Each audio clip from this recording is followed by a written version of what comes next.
예, 오늘 시간에는 거룩한 하늘에서 응답이 임한다. 이 제목으로 하나님 말씀을 상고해 보도록 하겠습니다.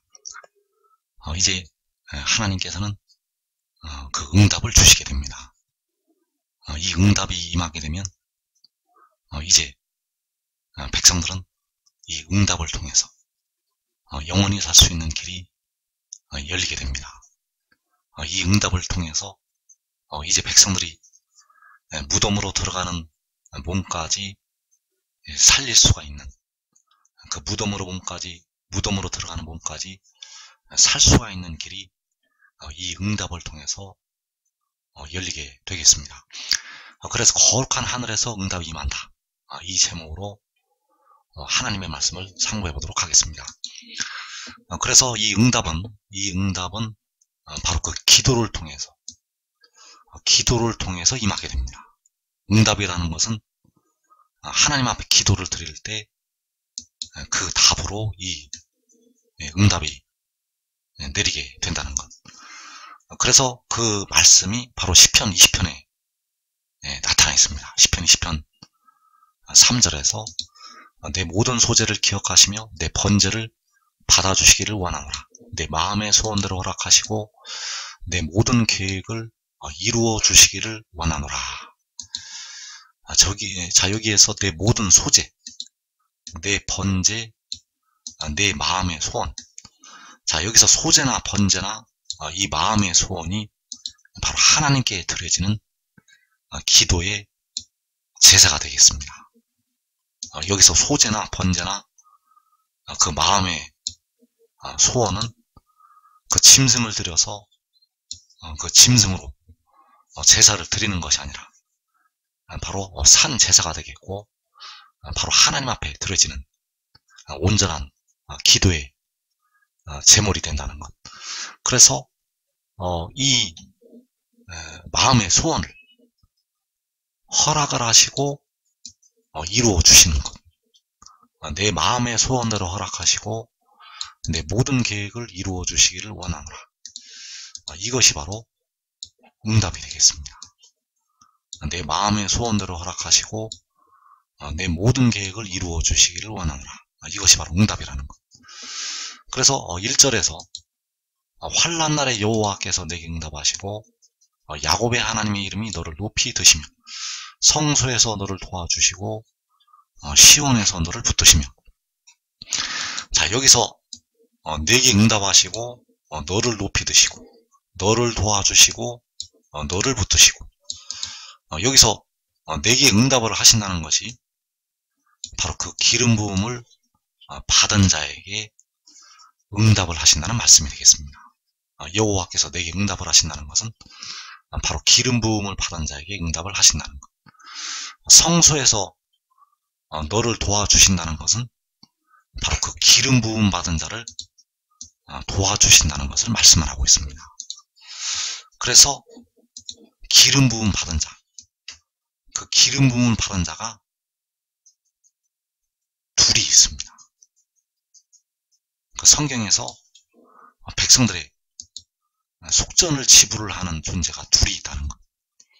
그래서 영혼의 속량을 담당하는 존재가 있고 몸의 속량을 담당하는 존재가 있습니다. 영혼의 속량을 담당하는 자는 그 영혼을 음부의 권세에서 속량을 하게 됩니다. 몸의 속량을 담당하는 자는 그 백성들을 무덤으로부터 속량을 하게 됩니다. 그래서 이 속량을 하는 두 존재가 바로 기름 부음을 받은 자로 나타나고 있고, 1차로 여호와 하나님 자신께서 기름 부음을 받은 자로 나타나시게 됩니다. 여호와 하나님 자신께서 기름 부음을 받은 자로 나타나신다는 것. 그래서 십자가에서 피를 흘리신 주님은 본래는 여호와 하나님 자신이 되시겠습니다. 그리고 백성들이 썩어짐의 종으로 타고 있는 그 몸의 속량을 위해서 그 지혜가 나타나게 됩니다. 이 지혜는 질고를 당하고 영혼을 제물로 드려서 백성들의 육신의 죄를 속량을 하게 됩니다. 그래서 여기서 시편 20편에서 기름 부음을 바른 자는 바로 몸의 속량을 담당하는 지혜를 가리키고 있습니다. 시편 20편에서 기름 부음을 바른 자는 바로 몸의 속량을 담당하는 지혜. 그래서 그에게 환난 날에 응답을 하시게 됩니다. 환난 날에 여호와께서 그에게 응답을 하시게 되겠습니다. 그래서 6절에서 여호와께서 자기에게 기름 부음 받은 자를 구원하시는 줄 이제 내가 아노니 그의 오른손에 구원하는 힘으로 그의 거룩한 하늘에서 그에게 응답하시리로다. 자, 그 거룩한 하늘에서 그에게 응답을 하신다고 말씀하셨습니다. 자, 이 시편 20편 말씀은 아직 이루어지지가 않은 말씀이 되겠습니다. 아직 이 말씀은 이루어지지가 않았다는 것. 그래서 그의 거룩한 하늘에서 그에게 응답을 하실 때 바로 그 응답을 통해서 그 기름 부음 바른 자를 구원을 하시게 됩니다. 그에게 응답을 하실 때 그 응답을 통해서 그 기름 부음 받은 자를 구원을 하시게 된다는 것. 그래서 여호와께서는 먼저 왕을 구원하시게 됩니다. 여호와께서는 먼저 왕을 구원하신다는 것. 그래서 왕은 아무것도 스스로 할 수가 없습니다. 왕은 자기 스스로 아무것도 할 수가 없다는 것. 그래서 자기 자신도 자기의 힘으로 구원을 할 수가 없습니다. 왜냐하면 자기 스스로 아무것도 할 수가 없기 때문입니다. 그래서 여호와께서는 그 거룩한 하늘에서 그 왕을 구원을 하시게 됩니다. 그리고 이 왕이 그 의인나무들을 구원을 하게 됩니다. 이 왕이 의인나무들을 구원한다는 것. 여기서 구원은 이제 영혼과 더불어서 그 육신까지도 구원을 하시는 것이 되겠습니다. 그래서 여호와께서는 왕을 구원을 하시게 되고 그 왕을 통해서 의인나무들을 구원하신다는 것. 여호와께서는 장차 그 왕을 통해서 백성들을 구원을 하시게 됩니다.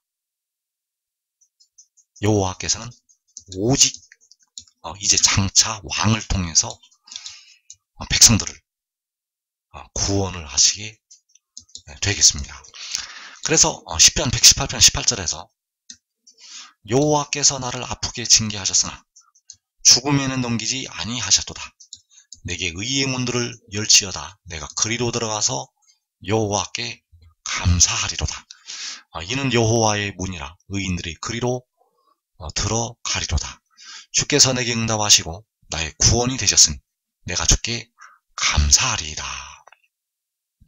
자, 여기서 여호와께서 나를 아프게 징계하셨으나 죽음에는 넘기지 아니하셨다고 말씀하셨습니다. 그래서 여기서 아프게 징계하신 그가 바로 왕이 되겠습니다. 여호와께서는 그 왕을 아프게 징계를 하셨지만 죽음에는 넘기지 아니하셨습니다. 그래서 그 왕은 죽지를 않습니다. 그 왕은 육신은 죽지 않는다는 것.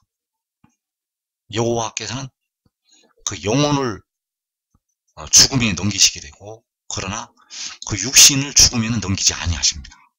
그러나 그를 아프게 징계를 하셨다는 것. 그래서 이사야 53장에서 그가 징계를 받음으로 우리가 평화를 누린다고 말씀하셨습니다. 이제 백성들은 그가 징계를 받음으로 영원한 평화를 누리게 되겠습니다. 그래서 아프게 징계하신 그에게 아프게 징계하시고 죽음에는 넘기지 아니한 그에게 그 거룩한 하늘에서 응답을 주시게 됩니다. 주께서 내게 응답하시고 나의 구원이 되셨으니, 자, 아프게 징계하신 그에게 주께서 응답을 하시게 되고, 아프게 징계하신 그의 구원이 되셨다고 말씀을 하고 있습니다. 그래서 여호와께서 그를 아프게 징계하셨지만 죽음에는 넘기지 아니하셨고, 그가 말하기를 주께서 내게 응답하시고 나의 구원이 되셨다고 말씀을 하고 있습니다. 자, 이사 49장 8절에서 여호와께서 이같이 이르시되 은혜에 대해 내가 내게 응답하였고 구원의 날에 내가 너를 도왔도다.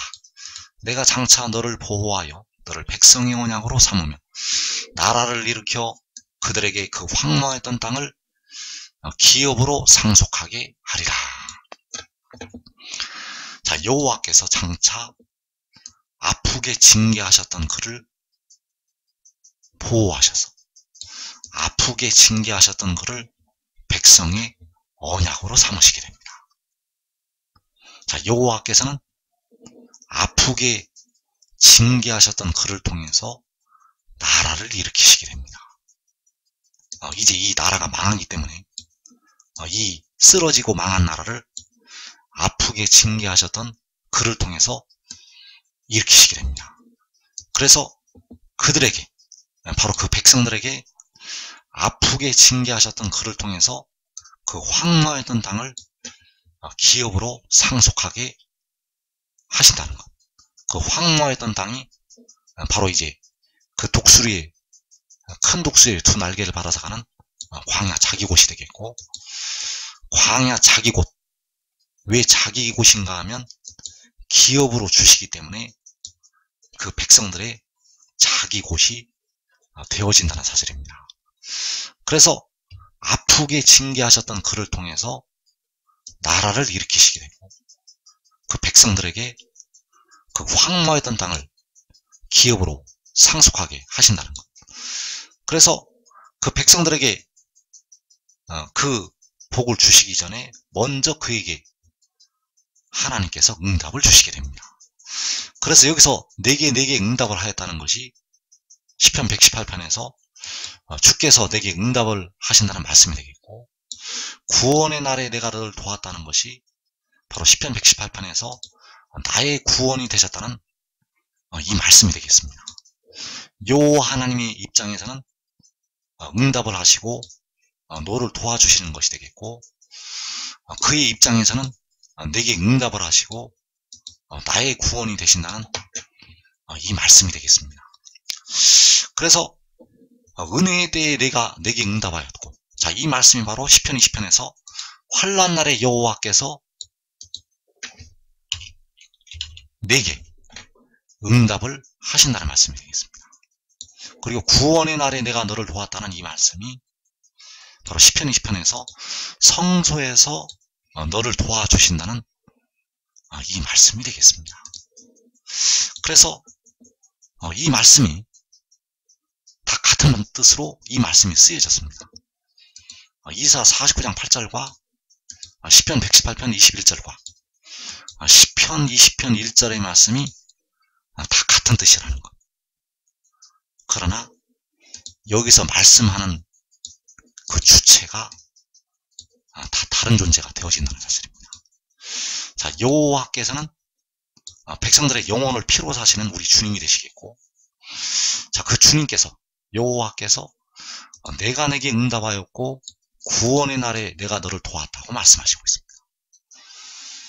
자, 그 응답을 받는 왕의 입장에서는 바로 그 왕은 백성들의 썩어진 몸을 속량을 하게 되고, 주께서 내게 응답하시고 나의 구원이 되셨다고 말씀을 하고 있다는 것.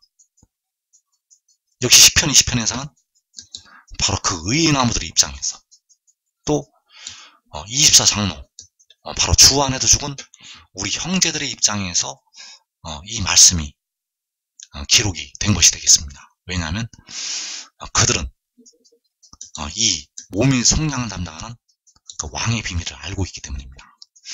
그래서 여호와께서 내게 응답하시고 자, 내게 응답하신다는 것이 여호와께서 왕에게 응답하시기를 원한다는 것이 되겠고, 성소에서 너를 도와주시고 성소에서 왕을 도와주시기를 원한다고 24장로와 그 의인나무들이 기도를 한 것이 되겠습니다. 그래서 내가 내게 응답하였고 바로 여호와 하나님의 입장이 되겠고, 주께서 내게 응답하시고 바로 왕의 입장이 되겠고, 여호와께서 내게 응답하시고 바로 그 의인나무들의 기도가 되겠습니다. 구원의 날에 내가 너를 도왔도다. 바로 여호와 하나님의 입장이 되겠고, 나의 구원이 되셨으니 바로 왕의 입장이 되겠고, 성소에서 너를 도와주시고 성소에서 왕을 도와주시기를 원하는 그 의인함들의 역시 기도가 되어진다는 것. 그래서 같은 말씀이지만 바로 이 말씀을 하는 주체가 바로 여호와 하나님, 그리고 왕, 바로 의인함들이 한 가지를 목표로 해서 말씀을 하고 있다는 사실입니다.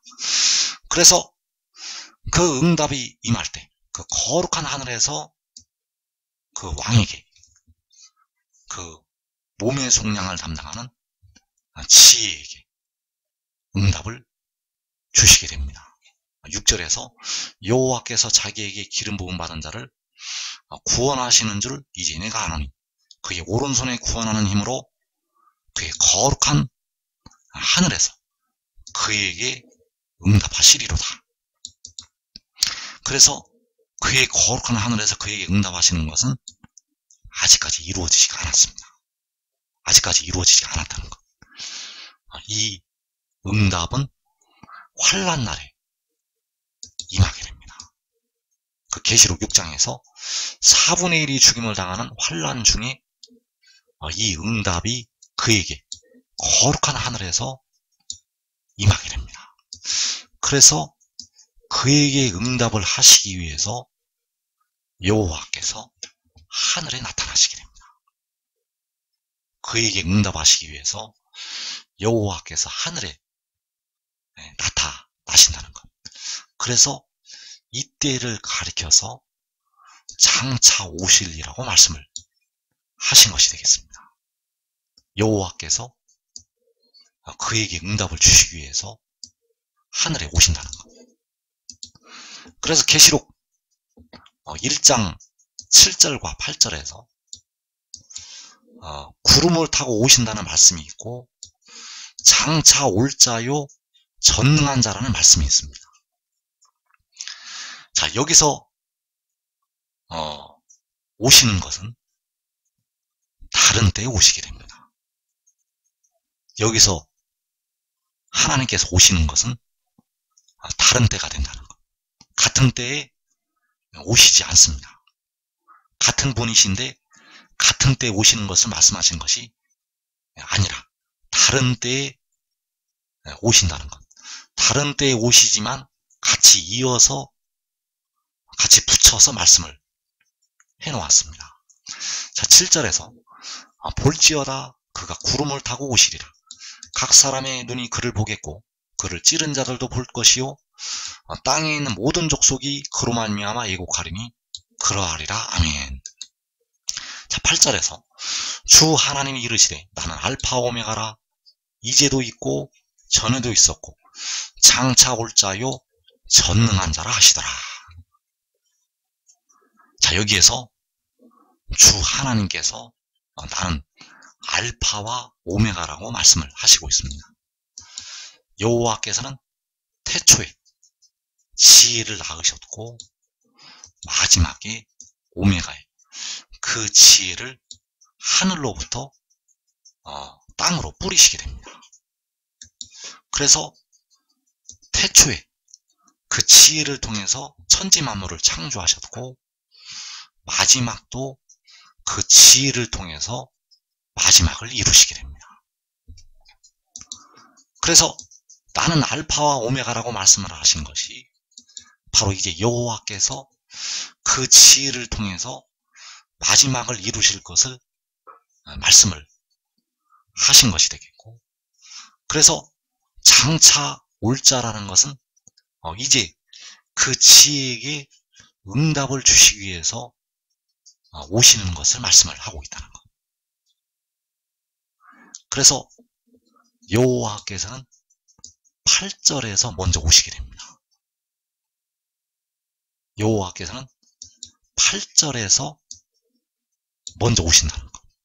여기서 장차 올 자요 전능한 자라고 주 하나님께서 말씀을 하시고 있고, 이때 장차 오실 자라고 말씀을 하신 것은 바로 거룩한 하늘에서 그에게 응답을 주시기 위해서 오시는 것을 말씀하고 있습니다.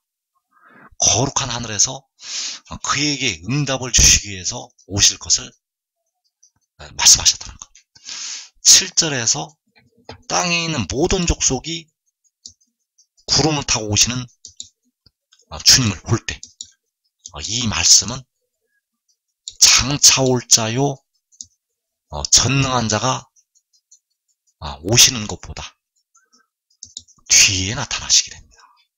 같은 하나님께서 먼저 장차 올 자요 전능한 자로 먼저 오시게 되고, 그리고 볼지어다 구름을 타고 오시리라고 이 말씀을 하신 것은 그 후에 오시게 되겠습니다. 그래서 구름을 타고 땅에 있는 모든 족속이 볼 수 있도록 오시는 주님은 계시록 6장에서 6째 되실 때 바로 1월 성신의 징조가 있게 되고, 그때 구름을 타시고 공중에 강림하시게 되겠습니다. 그래서 장차 올 자요 전능한 자, 장차 올 자는 계시록 6장에서 그 4분의 1이 죽임을 당하는 환난 중에 그 거룩한 하늘을 들이우시고 강림하시게 됩니다. 이 강림하심과 7절에서 구름을 타고 오시는 그 강림하심은 다른 때에 나타나게 됩니다. 그래서 구름을 타고 오시는 주님, 7절에서 구름을 타고 오시는 주님은 계시록 6장에서 그 환난이 지나고 그 환난 후에 공중에 강림하시게 됩니다. 번개가 2편에서 첫 편같이 번쩍임같이 나타나시게 된다는 것. 그래서 구름을 타고 오시는 주님은 역시 알파와 오메가가 되시는 장차 올 자요 전능한 자가 되시겠습니다. 그러나 장차 올 자요 전능한 자가 먼저 오시게 됩니다. 같은 하나님이시지만 먼저 나타나신다는 것. 그래서 장차 올 자요 전능한 자, 이 장차 올 자는 바로 거룩한 하늘에서 그에게 응답을 주시기 위해서 하늘을 들이우시고 강림하시게 됩니다. 이 시편 18편에서 하늘을 들이우시고 여호와께서 강림하신다고 말씀을 하시고 있습니다. 이 강림은 다윗 왕 시대에, 구약의 다윗 왕 시대에 이루어진 적이 없었습니다. 이 강림하심은 구약의 다윗 왕 시대에 이루어진 적이 없었다는 것. 이 강림하심은 바로 그 환난 날에 그 거룩한 하늘에서 응답으로 나타나시게 됩니다. 그래서 시편 18편 9절에서 그가 또 하늘을 들이우시고 강림하시니 그의 발 아래에는 어둑한 가마도다. 그룹을 타고 다니시며 바람 날개를 타고 높이 솟아오르셨도다. 그가 흑암을 그의 숨는 곳으로 삼으사 장막같이 자기를 두르게 하시며 곧 물의 흑암과 공중의 빽빽한 구름으로 그리 하시도다.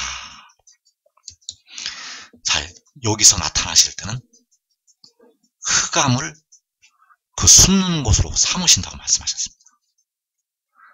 흑암이라는 것은 깜깜한 것이 되겠고, 그 깜깜한 가운데 여호와께서 숨어 계신다는 것. 그래서 그 흑암을 장막같이 자기를 두르게 하신다고 말씀하셨습니다. 흑암으로 자기를 두르신다는 것. 그래서 사람의 눈에 보이지가 않습니다. 그래서 이 흑암은 바로 물의 흑암과 공중의 빽빽한 구름이라고 말씀하고 있습니다. 물의 흑암으로 공중의 빽빽한 구름으로 자기를 두르게 하신다는 사실. 그래서 주께서, 여호와께서 하늘을 들이우시고 강림하시게 됩니다. 이 강림하심은 아직 이루어지지 않았다는 것. 이 강림하심은 공중 강림하심도 아닙니다. 전 세계에 걸쳐서 땅에 있는 모든 족속이 보도록, 땅의 모든 족속이 예곡하도록 나타나시는 그 강림하심이 아니라는 것. 그래서 이 강림하심은 바로 거룩한 하늘에서 그에게 응답하실 때 나타나시는 것이 되겠습니다. 그래서 주께서 내게 응답하시고 나의 구원이 되셨다고 말씀하셨습니다.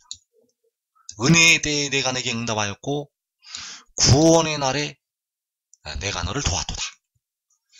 자, 그에게 그 거룩한 하늘에서 응답을 하실 때 바로 하늘을 들이우시고 강림하시게 됩니다.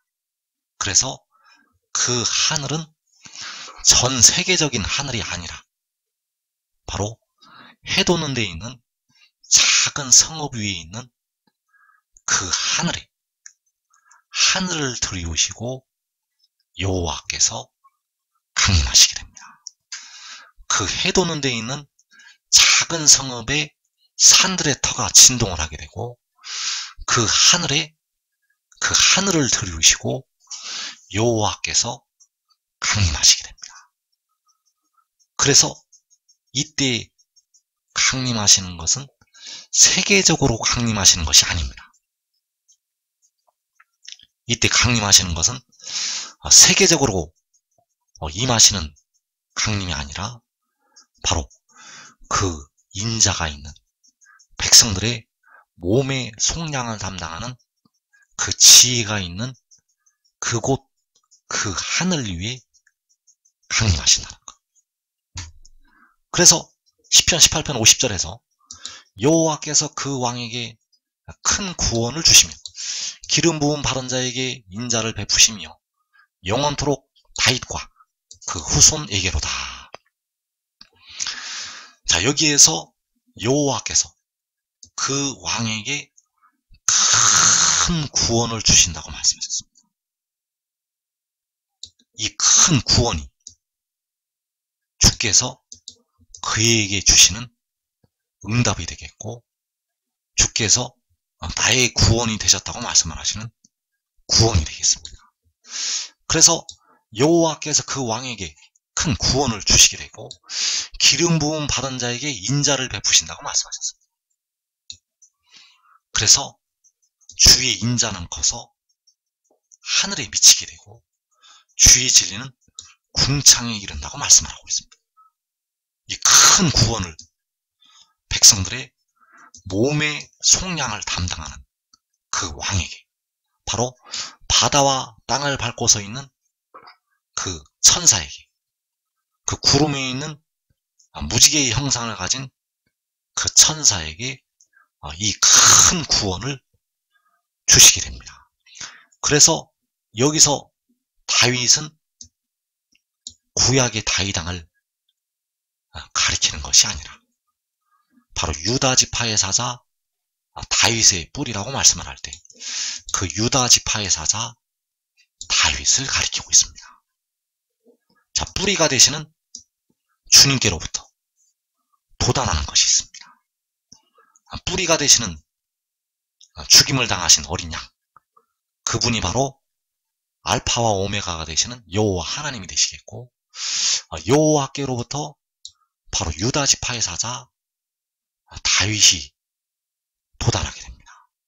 그가 바로 계시록 10장에서 사자가 부르짖는 것 같이 큰 소리로 외치게 되는 그 구름을 입고 하늘에서 내려오는 그 천사가 되겠고, 그에게 이 큰 구원을 주시게 됩니다. 이 큰 구원을 주신다는 것. 그래서 이 구원을 먼저 왕에게 주시게 되고, 여호와께서는 그 왕을 통해서 의인아무들을 구원을 하시게 되고, 여호와께서는 그 왕을 통해서 백성들을 구원을 하시게 된다는 사실. 그래서 주께서 거룩한 하늘에서 그에게 응답하시게 됩니다. 그래서 주께서 내게 응답하시고 나의 구원이 되셨다고, 바로 그 왕에게 큰 구원을 주시기 때문에 나의 구원이 되셨다고 그가 말씀을 하게 됩니다. 여러분들은 하나님의 비밀을 깨달아서 그 왕에게 큰 구원을 주실 때, 그 기름 부음을 받은 자에게 인자를 베푸실 때 꼭 그 곁에 있어서 여러분과 여러분의 가족은 이 시험의 때를 면하기를 축원합니다.